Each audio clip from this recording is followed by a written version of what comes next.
you that if two of you on earth agree about anything you ask for, it will be done for you by my Father in heaven. For where two or three come together in my name, there I am with them. Isa pong maiksi, subalit napakamakahulugang mga pangungusap mula sa Panginoon. Na kung meron daw dalawa na nagkakasundo dito sa lupa, yon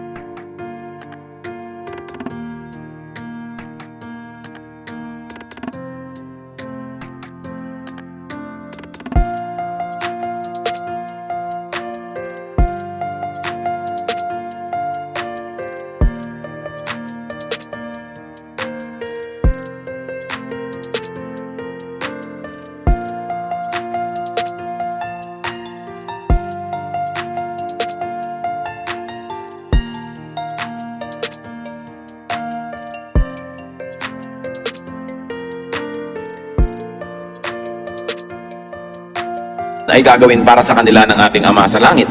Sapagkat kung may dalawa o higit pa rito na nagkakatipon-tipon, ibig sabihin nagkakasundo, nagkakaisa sa pangalan ng Panginoon, nandun siya.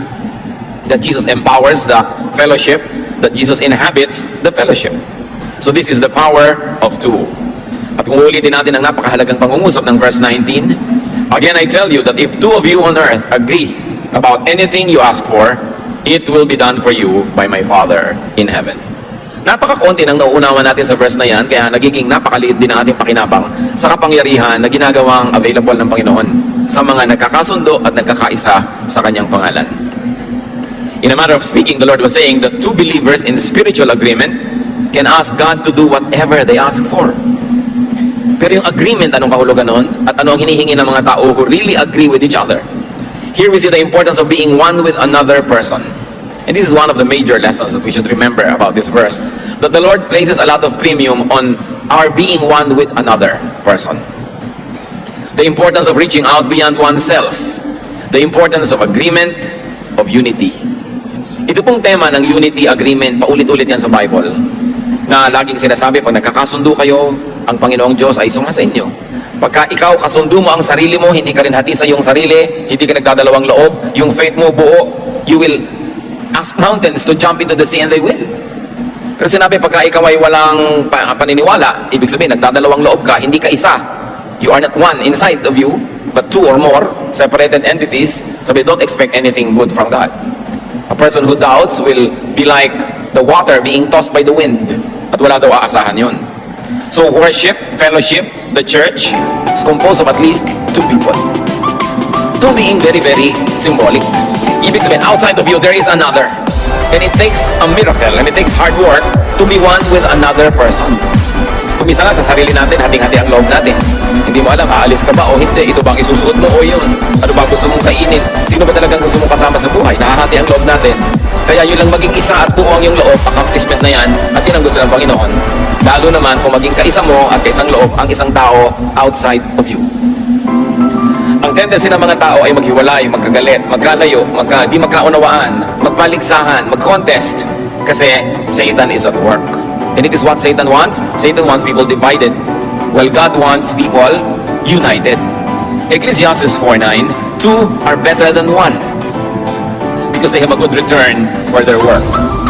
So this is a teaching that emphasizes God's disdain for selfishness and for too much individualism. Sabi, mas mainam kung dalawa. Mas dadali ang trabaho, meron kang kasangga, meron kang kaagapay, meron kang maaasahan. Ecclesiastes 4:10-12, if one falls down, his friend can help him up. But pity the man who falls and has no one to help him up. Also, if two lie down together, they will keep warm. But how can one keep warm alone? Though one may be overpowered, two can defend themselves. Pagdidiin at pag-uulit sa kahalagahan ng meron kang kasundo, meron kang kapartner, meron kang kasama sa buhay. Kapag daw ikay nadapa, lalo hindi na kaya ng kalusugan mo, may magbabangon sa'yo. Kawawa naman daw yung taong madapa na wala man lamang nagtumutulong para siya itayo. At kung napakaginaw, lalo sa mga bansa na may yelo, may snow, sabi kung dalawa ang magkatabing natulog, magkakatulungan ang init ng kanilang katawan. purihin at panatilihing buhay ang isa't isa. Pero kung nag-iisa ka, sabi ganoon, paano ka naman maiinitan? Kung bakit 1 plus 1 is not just 2. Lumalampas doon yung value ng body heat.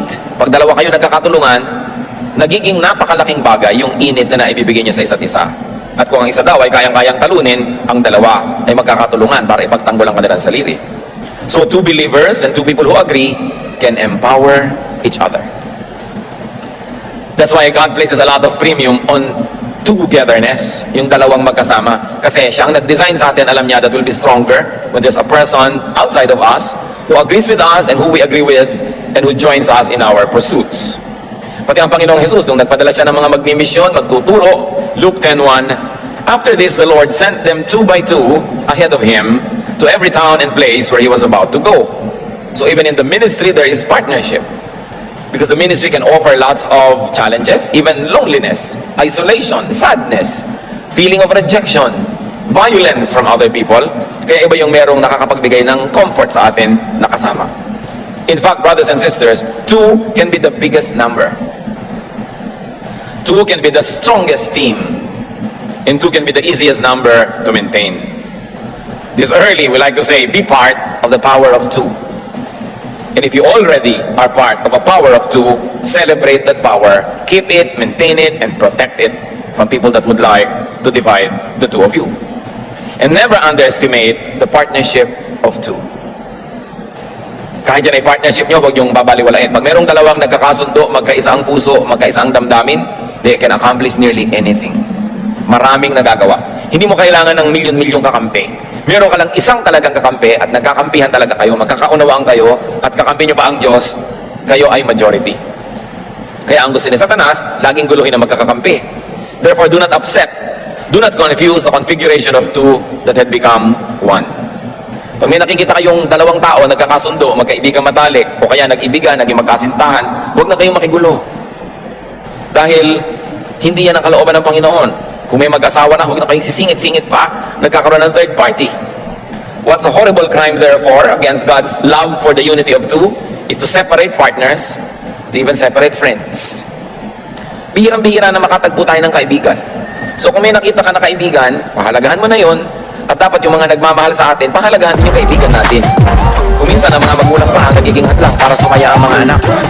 Na yung anak nila may nagustuhan, talagang yun ang gusto, nagkakagustuhan yung dalawa, pero ayaw ng magulang. Tapos yung magulang ngayon ang gagawa ng paraan para paghiwalayin itong nag-iibigan, hindi naman nila masipingan itong mga anak nila, natural. Hindi naman nila makamot ang likod kung makate. Hindi naman sila kapartner sa buhay, sila yung magulang. Pero kung minsan, dahil sa pag-ibig natin sa ating mga anak, gusto natin silang ilayo sa kapamakan, napapahamak pang lalo. Pag nangihimasok tayo sa pag-iibigan ng dalawang talagang silat sila. Kasi kahit mapilit mo yan na humiwalay, sumama sa iba na gusto mo, ano mangyayari? Hati ang loob. Kasi hati ang puso.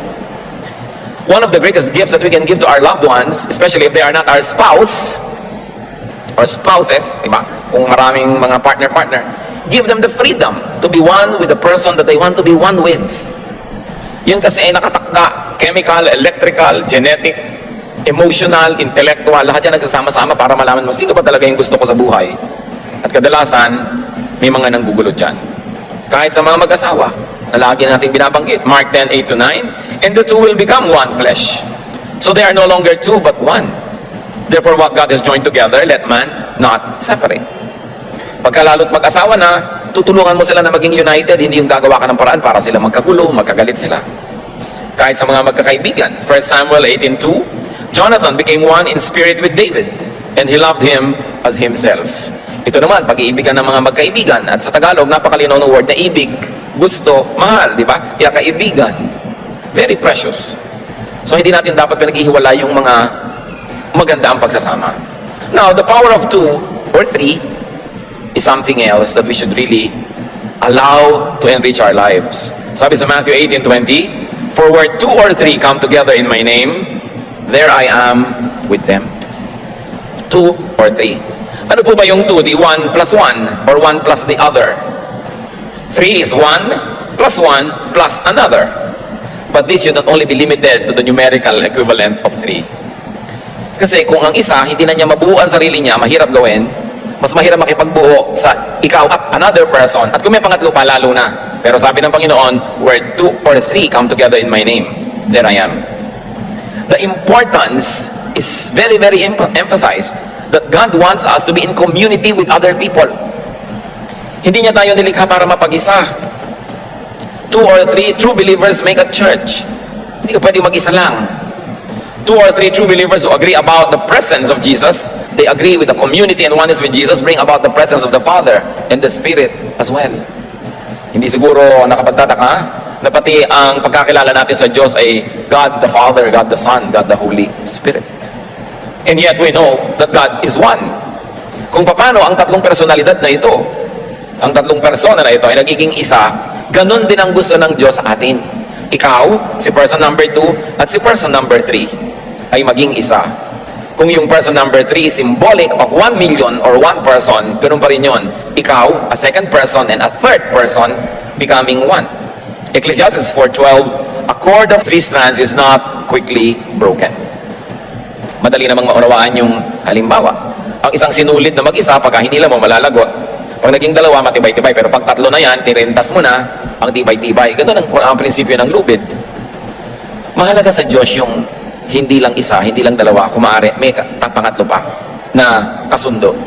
Matthew 18:15-16, if your brother sins against you, go and show him his fault. Just between the two of you. If he listens to you, you have won your brother over.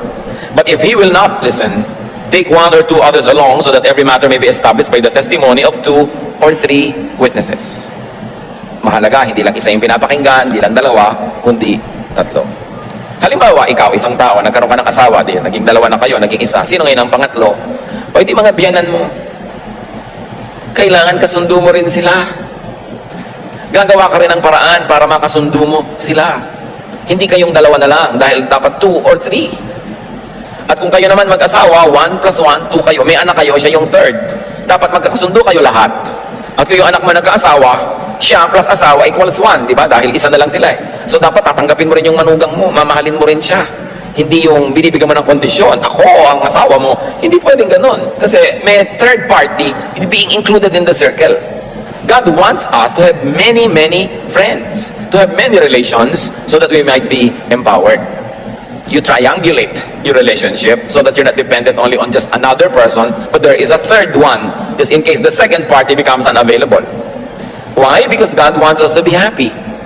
O ano nangyayari doon sa mga mag-asawa na biglang namatay ang asawa? Ito ngayon yung mga biyanan, ang gulo ng buhay nila. Kasi nawala yung isa, wala siyang magandang relasyon sa dati niyang sa biyanan niya, nagkakasira na sila. Pero kung ikaw, meron ding magandang relasyon doon, hindi mo pinapadaan lahat sa asawa mo. May maganda kang relasyon sa manugang, hindi lahat sa anak mo paparaanin yung relasyon sa kanya, matibay ang samahan. 2, especially 3, can balance, can correct, can contextualize, and even check one another. Kahit sa pagsasalita, sa pangaral, 1 Corinthians 14:29-30, 2 or 3 prophets should speak, and the others should weigh carefully what is said. And if a revelation comes to someone who is sitting down, the first speaker should stop. For you can all prophesy in turn, so that everyone may be instructed and encouraged. So even the ministration to the people of God should not come only from one prophet. Sabi, 2 or 3 prophets can be more useful than just one. So nakikinig ka rin. Kung nakikinig ka sa preacher, makinig ka rin sa Bible study leader, makinig ka rin sa counselor, o di may tatlo na nagme-minister sa iyo, you become a stronger Christian. Kung meron kang paboritong preacher, o teacher, o pastor, o speaker, makinig ka rin sa iba para may balance, may enrichment, hindi isa lang. Sabi, makinig ka sa maraming mga propeta. At yun naman siyempre, ang pakikinig, sinusuri mo, sinasala, tinitimbang ang iyong nadirinig, hindi mo naman lululunin lahat ang nadidinig mo. Pero at least bibigyan mo yung sarili mo ng chance to hear. So hindi rin marapat sa isang mangangaral na ako lang ang papakinggan nyo, huwag kayong makikinig sa iba, huwag kayong magbubukas ng radyo, huwag kayong aatin kahit saan man. Dahil sinabi na nga, makinig ka sa 2 or 3. Dahil wala namang tao na nasagap na niya yung lahat ng gifts ng Holy Spirit para kompleto na yung ministration niya sa isang tao o sa isang flock. Kailangan hinahayaan niyang ma-feed, mag-grow for the advancement and growth of the kingdom of God, not of the kingdom of men. Kahit sa ating mga mahal sa buhay, marami mga very possessive. Ayaw mo nang payagan yung mahal mo sa buhay mo na mag-grow, mag-aral, makisalamuha sa iba. Kailangan ganon. Kahit ang mga magulang, tinuturoan ni balagtas na ang mga bata ay disiplinahin, turuang mahirapan. Bakit? Para kalugdan ng iba. Para masarap silang kasama. Kung sakaling biglang namatay ang magulang, makikisama ang mga anak nila sa mga tiya, tiyo, pinsan, mga kung sino-sino, may tibay ang kanilang pagtindig dahil sila ay kalugod-lugod at naturuan, hindi sila mga spoiled. Kaya sa Bible doon, itinuturo ang disiplina sa bata. Sino bang nakikinabang? Ang bata ay dinidisiplina? Hindi yung bata rin. Kasi hindi siya nakakainisan. Pero kung dalawa lang kayo, ikaw at anak mo, kayo lang ang mahalaga sa buhay, kahit yung anak mo pangit na yung ugali, hindi mo siya pinaprepare na magkaroon ng relasyon doon sa third party. Sino man yung third na yun? Mga kamag-anak, kaibigan, classmates. Hindi matibay ang standing niya. Kaya kailangan pinapatibay. Now, if there is agreement, and if there is common faith, three need not be a crowd. Kaya lagi natin sasabi, three is a crowd. Ano yung Trinity, the crowd, kung yun ang gagawin natin na policy. Kung may pagkakasunduan, mayroong malinaw na delineation of roles, three need not be a crowd. At sa ating kung minsan, hindi na naiiwasan, dahil hindi naman uso sa atin yung mga home for the aged. Kung minsan mag-asawa kayo, tapos titira sa inyo ang magulang nung isa, either magulang nung babae o lalaki, nagiging three. No? Hindi kailangan laging maging crowd yon. Lalagay ka lang sa lugar. Kung ang manugang marunong lumagay sa lugar, ang biyenan marunong lumagay sa lugar, hindi kailangan maging masikip yung tatlo kayo. Kasi sabi nga, where two or three are gathered in my name, I am there in their midst. And that applies every way. Basta kailangan lang godly yung principle ng pakikipagkapwa. Common wisdom wants and needs big numbers. Akala natin there's always strength in a lot of people being in the same place. But God works well with a few. Sa Psalm 20 verse 7, some trust in chariots and some in horses, but we trust in the name of the Lord our God. Hindi doon sa dami ng gamit yan, sa dami ng mga sasakay sa kabayo. 1,000! Sabi ng Panginoon, sobrang dami yan. Magbawas ka. Lahat ng nagdadalawang loob, pauwiin mo na lang. Judges 7, 2-3 and 8. The Lord said to Gideon, you have too many men for me to deliver Midian into your hands. In order that Israel may not boast against me, that her own strength has saved her, announce now to the people, anyone who trembles with fear may turn back and leave Mount Gilead. So Gideon sent the rest of the Israelites to their tents, but kept 300 who took over the provisions and trumpets of the others. Imagine cutting down your army from 32,000 strong to just 300. And that's exactly how God made them win. Sabi niya, ang dami nyo nga, pero hati naman ng loob. Magulo yan. Mabuti pang konti na lang kayo, pero nagkakaisang loob kayo. Doon kayo magtatagumpay. So 1 equals 1, 2 or 3 in unity is also equals to 1. Also equals 1. 2 or 3, basta nagkakasundo, 1 din yun. So togetherness means being powerful. 1 is powerful when you're together with other people. 2 or 3 can make heaven come down. Matthew 18:19 from the Contemporary English Version. I promise that when any two of you on earth agree about something you are praying for, my Father in heaven will do it for you. Now, this is why Satan wants to divide two persons against each other. Ang gusto ng Diyos, may kasama tayo, kasundo, kaibigan, kaagapay, kapartner. Genesis 2:18, the Lord God said, it is not good for the man to be alone. I will make a helper suitable for him. So binigyan ng kapartner si Adan. Pero nung nagkasala sila, at nililitis na sila ng Diyos, anong nangyari? Sinong may kasalanan? Genesis 3:12, the man said, the woman you put here with me, she gave me some fruit from the tree, and I ate it. You see here a very subtle and a very dangerous division happening. Noong magsisisihan na, sinisi na ni Adan si Eva. Sabi niya, ito kasing babaeng ito. Actually, indirectly, sinisisi na rin niya ang Diyos. Nilagay-lagay niyo dito itong babaeng ito. Ayan, siya ang tumukso sa akin. Imagine a couple facing God instead of protecting each other and speaking for each other. Eto na, nanguna na si Adan na manisi. At yung paninisi, pagsisihan, nagsisisihan kayo, simula yan ang pag-iwalay. Kasi oras na sinisisi mo yung kabila, ibig sabihin, ibang partido na siya, hindi na kayo one, hindi na kayo together. Tama ako, mali ka. I'm justified, you are condemned. Ibig sabihin, pinaghihiwalay mo yung isa. Kaya kahit sa mag-asawa, mga kapatid, walang kwenta yung sisihan. Nagdadrive yung asawa mo, sabi mo, lumiko ka sa kanan, dyan yung pinaka-shortcut. Hindi siya lumiko, tapos nagkawala-wala kayo. Ikaw ngayon, sabi ko na sa iyo kung lumiko ka lang, kung nakinig ka lang sa akin, sana nandun na tayo. Sisihan. Alam niyo uwi nun? Awayan. Kasi nagkamali na siya, i-emphasize mo pa, maninisi ka pa, alam naman niya nagkamali na siya. So, mapapamahal ka ba kung nanisi ka? Kayo ba yung naninisi sa inyo, namamahal nyo, na wow, nadagdagan ng 10 points ang pag-ibig ko sa asawa ko dahil sinisisi niya ako? Hindi, nababawasan. At pag araw-araw nangyari yun, gigising ka isang araw, wala nang pag-ibig. Pero yung nagkamali ka, tapos baliwala siya, pinagbubukas ka pa ng butong pakwan at sinusubuan ka habang hinahanap mo yung tamang daan. So, ay, tama-tama talaga yun ang pangasawa ko. Oh, ang galing. Namamahal mo. Ngayon, ba't ka naninisi? Kasi nadadaya ka ni Satanas. Gusto mo lang patunayan na tama, kamali siya. you like to empower yourself and weaken the other person, it is a satanic plot. It's not the style of Jesus. No? Kaya yung sisihan na yan, nagkamali na, anong gagawin mo? Itama. At tatandaan natin yung pagkakataon na meron kang desisyon. Decide to be lovable instead of someone to be hated. Yung gagawin mo, nakakatuwa ba yung gagawin mo o hindi? Kaya yung mga sisihan ng sisihan, nag-aaway, nagchichismisan, gustong-gusto yan ni Satanas. Kasi, pag nag-iisa ka na, kayang-kaya ka niya. Di ba ang sabi ni Lord? Pag dalawa kayo na ipagtatanggol yung isa't isa, you can pray for each other, you can edify each other, pero pag nag-iisa ka na, yung kapartner mo, nakaaway mo pa, kayang-kaya ka na ni Satanas. Sa Job 2:7-10, alam natin ang nangyari kay Job. Binawian ng kabuhayan, ng kalusugan, ng lahat na. Ang daming dilubyo nangyari sa buhay niya, pati mga anak niya namatay lahat, natira yung asawa niyang buhay. Verse 10, so Satan went out from the presence of the Lord and afflicted Job with painful sores from the sole of his feet to the top of his head. Then Job took a piece of broken pottery and scraped himself with it as he sat among the ashes. His wife said to him, "Are you still holding on to your integrity? Curse God and die." He replied, "You are talking like a foolish woman. Shall we accept good from God and not trouble?" What is a painful division happening here? A division between husband and wife. Si Mrs. Job, nung mayaman pa sila, siguro panayang masahe sa batok ni Mr. Job. Nung malusog pa si Mr. Job, siguro panayang yakap-yakap at himas-himas itong si Mrs. Nung masaya pa ang buhay, lagi siyang nakangiti. Pero ngayon, na dumating ang mga pagsubok, siya ang itinira ni Satanas na hindi namatay kasi kakampi pala. Siya na nasabi, bakit hindi mo na lang murahin ng Diyos? Sumpain mo na siya, tapos mamatay ka na. This is the most painful division that can happen, to be divided from your spouse. So pag kami dumadating na hirap, you decide,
dapat alam natin kung saan tayo nakalagay. Ganun din sa church. The church, people are one, and then there will be a breakaway. One discontented or ambitious person will infect others.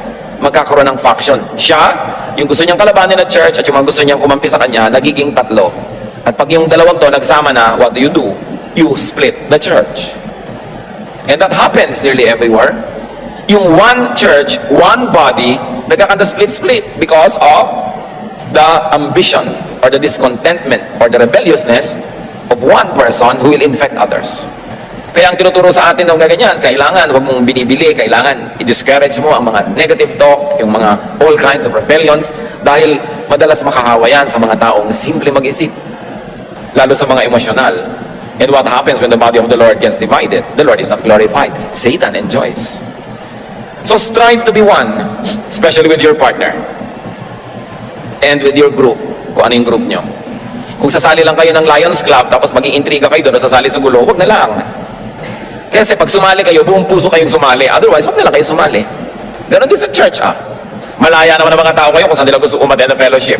Pero pag umattend ka, buuin mo yung loob, natagaroon ka, yayakapin mo lahat. Hindi yung ang dami-dami mong arte, ang dami-dami mong reklamo, magkakagulo lang lahat. Kailangan, kung ayaw mo, di wag ka sumali, pero sumasali ka, buuin mo na yung loob mo para merong unity. Do not let Satan deceive you with pride, selfishness, with greed, even with passion and emotion, to estrange from your partner, from your spouse, from your friend, or from your family or fellowship. John 10:10, the Lord describes Satan as a thief. The thief comes only to steal and kill and destroy. And in a very, very specific sense, pag kinuha natin yung context ng pagsasabi dito ni Lord, Jesus refers to those that steal from the